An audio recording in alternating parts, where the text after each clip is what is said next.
इससे पहले हमने बात किया था सिंक्रोनस मशीन के कंस्ट्रक्शन के बारे में, जिसमें हमें क्या मिल रहा था, स्टेटर मिल रहा था और रोटर मिल रहा था। और हमने ये डिस्कस किया था कि जो रोटर है उसको हम लोग क्या करते हैं, मैग्नेटाइज करते हैं, राइट। और वो जो मैग्नेटाइजेशन का जो प्रोसेस है उसी को ही हम लोग बेसिकली बोलते हैं एक्साइटेशन, राइट। तो बात करने वाले सिंक्रोनस मशीन के एक्साइटेशन के बारे में। तो जो एक्साइटेशन है वो हमें अलग अलग टाइप का मिलता है, जैसे कि स्टैटिक एक्साइटेशन हो गया, ब्रश एक्साइटेशन हो गया, डीसी एक्साइटेशन हो गया।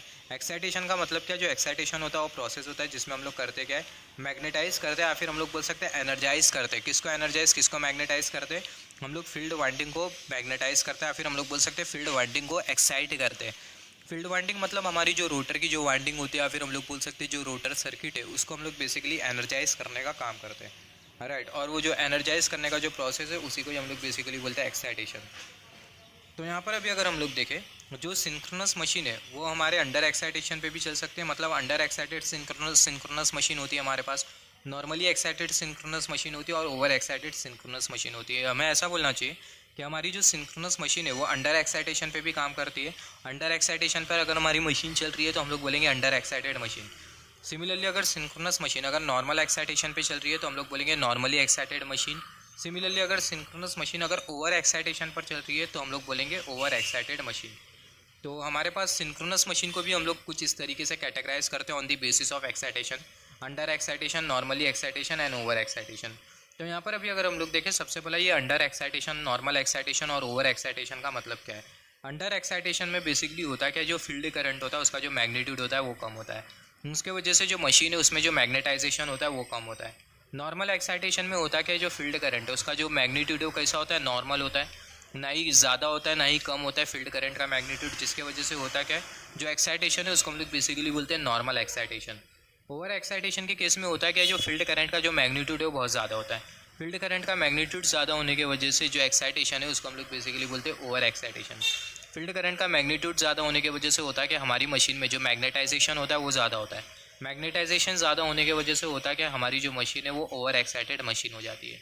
तो यहाँ पर ये अंडर एक्साइटेशन, नॉर्मल एक्साइटेशन और ये ओवर एक्साइटेशन की वजह से होता है क्या, इसके बारे में अभी हम लोग बात करेंगे, जो कि बहुत इंपॉर्टेंट है। तो जैसे कि हमने डिस्कस किया, जो एक्साइटेशन है हमारे पास तीन टाइप का है। पहला जो एक्साइटेशन है वो है ब्रश एक्साइटेशन, दूसरा जो एक्साइटेशन है वो स्टैटिक एक्साइटेशन, और तीसरा जो एक्साइटेशन है वो कौन सा एक्साइटेशन है, डीसी एक्साइटेशन है। तो सबसे पहले हम लोग बात करते हैं अंडर एक्साइटेशन के बारे में। तो जैसे कि हमने डिस्कस किया अंडर एक्साइटेशन में, अंडर एक्साइटेशन में जैसे कि हमने डिस्कस किया, अंडर एक्साइटेशन में जो फील्ड करंट का जो मैग्नीट्यूड है वो कम होगा, जिसकी वजह से मशीन में मैग्नेटाइजेशन कम होगा। नॉर्मल एक्साइटेशन में होगा क्या, फील्ड करंट का जो मैग्नीट्यूड है वो नॉर्मल होगा, जिसकी वजह से होगा क्या, जो मैग्नेटाइजेशन है वो ना ही ज़्यादा होगा ना ही कम होगा। ओवर एक्साइटेशन में होगा क्या, जो मशीन है उसमें जो फील्ड करंट का जो मैग्नीट्यूड है वो ज़्यादा होगा, जिसकी वजह से मशीन में जो मैग्नेटाइजेशन है वो ज़्यादा होगा, राइट। तो यहाँ पर अगर हम लोग देखें, हमारी जो अंडर एक्साइटेड मशीन है वो सिंक्रोनस जनरेटर भी हो सकती है या फिर सिंक्रोनस मोटर भी हो सकती है। मतलब जो सिंक्रोनस जनरेटर है वो अंडर एक्साइटेशन पे चल सकती है, और सिमिलरली जो सिंक्रोनस मोटर है वो भी अंडर एक्साइटेशन पे चल सकती है। सिमिलरली जो सिंक्रोनस जनरेटर है वो नॉर्मल एक्साइटेशन पे चल सकता है, तो जो सिंक्रोनस मोटर है वो भी नॉर्मल एक्साइटेशन पर चल सकती है। मतलब सिंक्रोनस जनरेटर और सिंक्रोनस मोटर दोनों अंडर एक्साइटेशन पर चल सकते हैं। सिमिलरली सिंक्रोनस जनरेटर और सिंक्रोनस मोटर दोनों नॉर्मल एक्साइटेशन पे भी चल सकते हैं। सिमिलरली सिंक्रोनस जनरेटर और सिंक्रोनस मोटर दोनों ओवर एक्साइटेशन पे भी चल सकते हैं। मतलब ये अंडर एक्साइटेशन, नॉर्मल एक्साइटेशन और ओवर एक्साइटेशन, ये तीनों जो एक्साइटेशन है हमारी दोनों मशीन के लिए, राइट, मोटर के लिए भी और जनरेटर के लिए भी है। तो यहाँ पर अगर हम लोग देखें अंडर एक्साइटेशन के केस में होगा क्या, अभी हम लोग बात क्या करने वाले हैं, जब सिंक्रोनस जनरेटर मतलब ऑल्टरनेटर अंडर एक्साइटेशन पे चलता है तो होता क्या है। सिमिलरली जब सिंक्रोनस मोटर अंडर एक्साइटेशन पर चलती है तब होता क्या है। सिमिलरली सिंक्रोनस जनरेटर जब नॉर्मल एक्साइटेशन पे होगा तब क्या होगा। सिंक्रोनस मोटर जब नॉर्मल एक्साइटेशन पे होगी तब क्या होगा। सिंक्रोनस जनरेटर जब ओवर एक्साइटेशन पे होगा तब क्या होगा। सिंक्रोनस मोटर जब ओवर एक्साइटेशन पे होगी तब क्या होगा। तो यहाँ पर अगर हम लोग देखें, जैसे कि हमने डिस्कस किया अंडर एक्साइटेशन के केस में होता है क्या, जो फील्ड करंट का जो मैग्नीट्यूड होता है वो कम होता है। यहाँ पर अगर हम लोग देखें field current remain less, field current कम होता है, जिसकी वजह से होता है क्या, मशीन में जो मैग्नेटिक फील्ड या फिर बोल सकते हैं जो मैग्नेटाइजेशन होता है वो कम होता है। नॉर्मल एक्साइटेशन में होता है क्या, जो फील्ड करंट होता है वो नॉर्मल होता है, जिसकी वजह से जो मैग्नेटाइजेशन होता है वो नॉर्मल होता है। मैग्नेटाइजेशन ना ही ज़्यादा होता है ना ही कम होता है। इससे पहले हमने बात किया जब हम लोग फंडामेंटल के बारे में बात कर रहे थे, स्टार्टिंग में हमने बात किया था मैग्नेटाइजेशन का मतलब क्या होता है। सिमिलरली ओवर एक्साइटेशन के केस में होता है क्या, जो फील्ड करंट है उसका जो मैग्नीट्यूड होता है वो ज़्यादा होता है, जिसकी वजह से होता है क्या, मशीन में जो मैग्नेटाइजेशन है वो ज़्यादा होता है, राइट। मशीन में जो मैग्नेटाइजेशन है वो ज़्यादा होता है। यहाँ पर अभी अगर हम लोग देखें, just wait for a second, यहाँ पर अगर हम लोग देखें, अगर हमारी मशीन में अगर अंडर एक्साइटेशन हो रहा है, मतलब अगर हमारी मशीन अगर अंडर एक्साइटेड मशीन है, तो ऐसे केस में मशीन में जो मैग्नेटाइजेशन होगा वो कम होगा।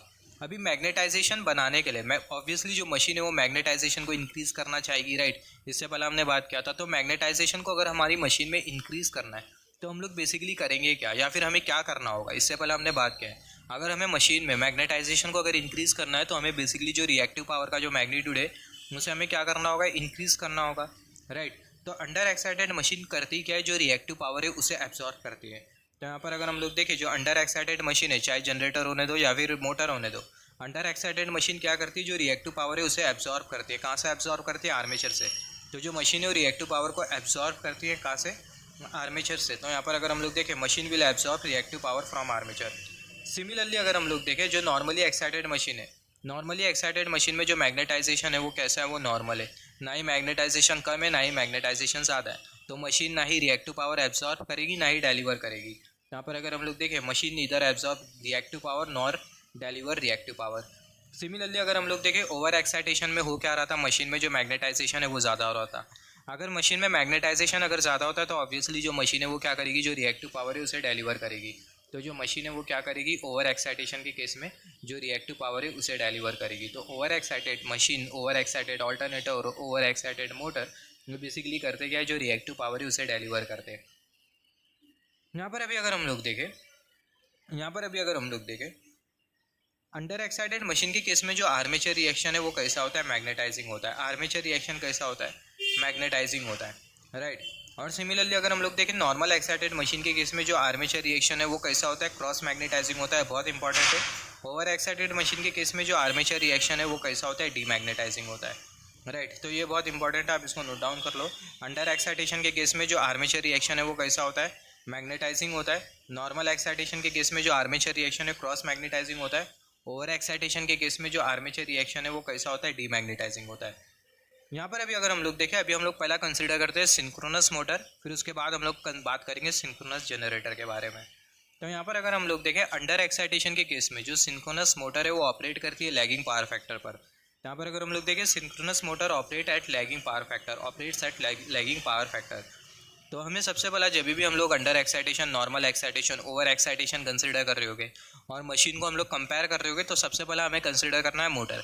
तो यहाँ पर अगर हम लोग देखें, जो सिंक्रोनस मोटर है वो लैगिंग पावर फैक्टर पर ऑपरेट होगी। यहाँ पर अभी अगर हम लोग देखें, इससे पहले हमने बात किया था जो आर्मेचर रिएक्शन है वो कैसा होगा, मैग्नेटाइजिंग होगा अंडर एक्साइटेशन के केस में। तो इसको हम लोग कैसा याद रखें, इसको याद रखने की सिंपल सी ट्रिक है, राइट। इसको मेमोराइज करने की सिंपल सी ट्रिक है। हालांकि इसका जो टेक्निकल जो रीज़न है इसके बारे में हम लोग फिर कभी बात करेंगे। तो यहाँ पर अगर हम लोग देखें, अंडर एक्साइटेशन में हो क्या रहा है, मशीन में जो मैग्नेटाइजेशन है वो कैसा हो रहा है, मैग्नेटाइजेशन कम हो रहा है, राइट। मशीन में मैग्नेटाइजेशन कम हो रहा है, तो जो आर्मेचर रिएक्शन है उसका अपोजिट होगा। तो जो आर्मेचर रिएक्शन है वो कैसा होगा, मैग्नेटाइजिंग होगा। और अगर हम लोग देखें, ओवर एक्साइटेशन में हो क्या रहा था, ओवर एक्साइटेशन में जो मशीन है उसमें जो मैग्नेटाइजेशन है वो ज़्यादा हो रहा था, जिसकी वजह से जो मशीन है वो रिएक्टिव पावर को डिलीवर कर रही थी। तो मशीन में जो मैग्नेटाइजेशन है वो ज़्यादा हो रहा था ओवर एक्साइटेशन के केस में। तो जो आर्मेचर रिएक्शन है वो उल्टा होगा। तो जो आर्मेचर रिएक्शन है वो कैसा होगा, डीमैग्नेटाइजिंग होगा in case of over excited machine, right. तो कुछ इस तरीके से हम लोग याद रख सकते हैं। और जो आर्मेचर रिएक्शन होगा कैसा होने वाला है, क्रॉस मैग्नेटाइजिंग होने वाला है in case of normal excitation. फिर सबसे पहले हमें कंसिडर करना है चौथा पॉइंट, सिंक्रोनस मोटर। इससे पहले हमने बात किया था हमारी जो इंडक्शन मोटर है वो कौन से पावर फैक्टर पर ऑपरेट होती है, लैगिंग पावर फैक्टर पर ऑपरेट होती है इंडक्शन मोटर। सिमिलरली हमारी जो सिंक्रोनस मोटर है ये भी बेसिकली लैगिंग पावर फैक्टर पर ही ऑपरेट होती है, राइट। तो यहाँ पर ये जो जो हमारी जो मोटर है कौन से एक्साइटेशन पर, कौन से पावर फैक्टर पर ऑपरेट होगी, इसको भी याद रखने की एक ट्रिक है। सबसे पहले हमें कंसिडर करना है सिंक्रोनस मोटर, जैसे कि हमने बात किया। फिर उसके बाद हम लोग बात करेंगे सिंक्रोनस जनरेटर। और हम लोग कैसा सीक्वेंस फॉलो करते हैं, पहले अंडर एक्साइटेशन, फिर नॉर्मल एक्साइटेशन, फिर ओवर एक्साइटेशन। तो यहाँ पर अभी अगर हम लोग देखें, हमारी जो सिंक्रोनस मोटर है वो लैगिंग पावर फैक्टर पर ऑपरेट होगी अंडर एक्साइटेशन के केस में। तो जो सिंक्रोनस मोटर है वो लैगिंग पावर फैक्टर पर ऑपरेट होगी अंडर एक्साइटेशन के केस में। सिमिलरली अगर हम लोग देखें, जो सिंक्रोनस जनरेटर है उसका अपोजिट केस होगा। अगर अंडर एक्साइटेशन के केस में अगर हमारी synchronous motor lagging power factor पर ऑपरेट हो रही है, तो हमारा जो सिंक्रोनस जनरेटर है वो लीडिंग पावर फैक्टर पर ऑपरेट होगा, राइट। फिर उसके बाद अगर हम लोग देखें, नॉर्मल एक्साइटेशन के केस में होगा क्या, जो सिंक्रोनस मोटर है वो यूनिटी पावर फैक्टर पर ऑपरेट होगी। Synchronous motor operate at unity power factor और सिमिलरली हमारा जो सिंक्रोनस जनरेटर है वो भी यूनिटी पावर फैक्टर पर ही ऑपरेट होगा। नॉर्मल एक्साइटेशन के केस में हमारी जो मशीन है वो यूनिटी पावर फैक्टर पर काम करती है, चाहे सिंक्रोनस जनरेटर होने दो या फिर सिंक्रोनस मोटर होने दो, राइट।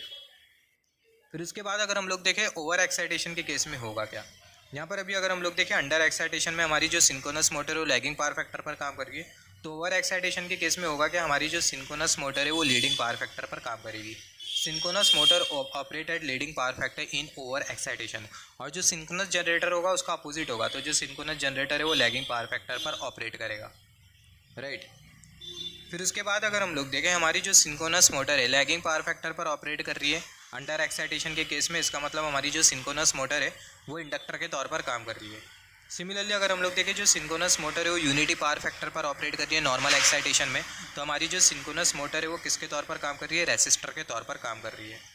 सिमिलरली अगर हम लोग देखें हमारी जो सिंक्रोनस मोटर है वो लीडिंग पावर फैक्टर पर काम कर रही है ओवर एक्साइटेशन के केस में, इसका मतलब हमारी जो सिंक्रोनस मोटर है वो कैसा काम कर रही है, एज ए कैपेसिटर एक्ट कर रही है, एज ए कैपेसिटर के तौर पर काम कर रही है, राइट। तो कुछ इस तरीके से ये जो हमने जो कॉन्सेप्ट जो डिस्कस किया अंडर एक्साइटेशन के केस में क्या होता है, नॉर्मल एक्साइटेशन के केस में क्या होता है, ओवर एक्साइटेशन के केस में क्या होता है, ये बहुत बहुत इंपॉर्टेंट है। यहाँ से बहुत ज़्यादा प्रॉबिलिटी है कि हमें क्वेश्चन पूछ लिया जाए, और obviously most of the examination में क्वेश्चन पूछा जाता है, तो इसको याद रखने की हमने ट्रिक भी डिस्कशन की, राइट। इसके पीछे का जो टेक्निकल कॉन्सेप्ट है इसके बारे में हम लोग फिर कभी डिस्कशन करेंगे अगर हमें टाइम मिलेगा तो यहाँ पर इसको मेमोराइज़ करने के लिए आपको क्या करना होगा, सिर्फ आपको टेबल बनाना होगा, और जैसे मैंने आपको बताया सिक्वेंशियली आपको फॉलो करते जाना होगा प्रोसीजर।